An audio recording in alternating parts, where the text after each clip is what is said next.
OTT റിലീസായി എത്തിയിട്ടുള്ള റെട്ടത്തല എന്ന സിനിമയെ കുറിച്ചാണ് നമുക്ക് ഇന്ന് പറയാം.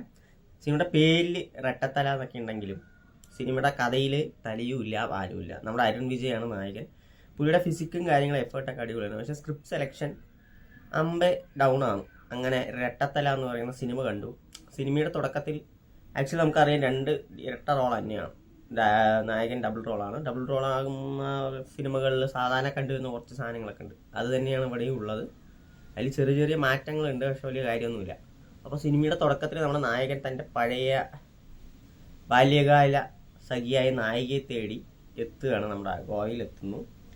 അങ്ങനെ അവിടെ നിന്ന് എന്താ പറയുക, നമ്മുടെ അവൾ പറയുകയാണെങ്കിൽ നമ്മൾ കല്യാണം കഴിച്ചിട്ടൊന്നും ആവില്ല, രണ്ടാളുടെയും പൈസ ഇല്ല, നീ കുറച്ച് പൈസ ഉണ്ടാക്കിയിട്ട് വാങ്ങും, അല്ലെങ്കിൽ പൈസ ഇല്ലാണ്ട് നമ്മുടെ ലൈഫ് അത്ര സുഖകരമായിരിക്കില്ല.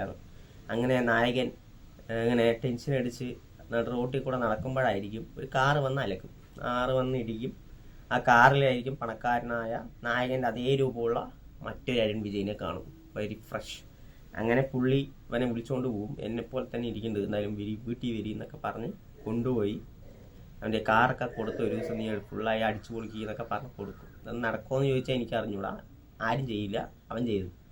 അങ്ങനെയാണ് നായികയ്ക്ക് ഈ സംഭവം മനസ്സിലാവുന്നത് ആ ദിവസം ലാസ്റ്റാണ്. അപ്പോൾ ആ നായിക എന്ത് പറഞ്ഞു, നീ അവനെ തട്ട് എന്നിട്ട് എന്നെ കെട്ട്, നല്ല പൈസ ഉണ്ടല്ലോ എന്ന് പറയും.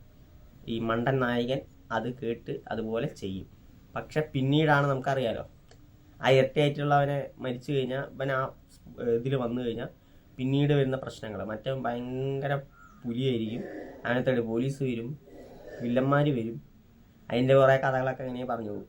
ഇതെല്ലാം കഴിഞ്ഞിട്ട് അവസാനം ഒരു ഭയങ്കര ട്വിസ്റ്റായിട്ട് പറയും, നമ്മുടെ നായകൻ അരുൺ വിജയ് ഉണ്ടല്ലോ, പുള്ളി ഭയങ്കര സംഭവമാണ് എന്നൊക്കെ പറഞ്ഞ അവസാനം ഒരു സംഭവമൊക്കെ കാണിക്കും. അപ്പം എൻ്റെ ചോദ്യം ഇതാണ്, ഇത്രയും വലിയ സംഭവം, ഇത്രയും ഭയങ്കരമായിട്ടുള്ള ആളാണ് ഈ മണ്ടി പെണ്ണിൻ്റെ വാക്ക് കേട്ടിട്ട് ഈ പരിപാടിക്ക് ഇറങ്ങി തിരിച്ചത്. അപ്പോൾ എന്തായാലും എനിക്ക് ഈ സിനിമ ഇഷ്ടമായില്ല എന്ന് മാത്രമല്ല, കണ്ടങ്ങനെ ഭ്രാന്തായിട്ടുള്ള ഒരു സിനിമയാണ്. എന്താ പറയുക, ഒരു സിനിമയിലും എനിക്ക് ഇമ്പ്രസീവായിട്ട് തോന്നിയിട്ടില്ല. ചുമ്മാ അങ്ങനത്തെ പടങ്ങൾ ചെയ്യുന്നതിന് ഒരു നല്ല പടങ്ങൾ ചെയ്താൽ അരുൺ വിജയ്ക്ക് കൊള്ളാം. എന്തായാലും നിങ്ങൾക്ക് നിറയെ സമയമുണ്ടെങ്കിൽ പോയി കണ്ടാൽ എനിക്ക് ഇഷ്ടപ്പെട്ടില്ല. ബൈ.